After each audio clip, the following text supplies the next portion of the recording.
Hello friends, welcome back to my video. आज आपल्या 30 days weight loss चॅलेंजचा day 8 आहे आणि कालच्या फास्टिंगमुळे वेट पुन्हा माझं 79.85वर आलेलं आहे. तर ही जी वेट लॉसची जर्नी असते ना, ती खूप कॉम्प्लिकेटेड असते. जर तुम्ही एक दिवसाचा ब्रेक घ्यायचा ठरवला ना, तर तो ब्रेक एका दिवसावरून एका महिन्यात कधी बदलतो आणि तुम्ही लूज केलेलं वजन डबल कधी गेन करता हे तुमचं तुम्हालाच कळत नाही.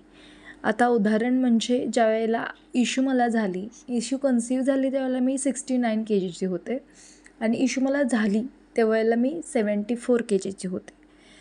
इशू 5th मंथची होती तेव्हा पण मी 75-76च्याच दरम्यान होते. पण माझ्या नकळत कधी माझं वजन 83 झालं मलाच नाही कळालं.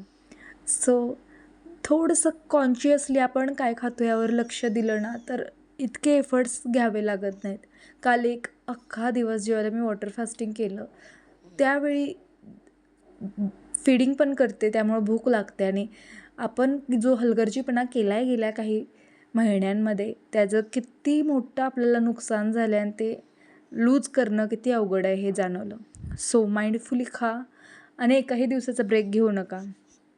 ऑफकोर्स चीट डे करा, पण मग त्यानंतर वॉटर फास्टिंग करता येत असेल तरच खा. बाय.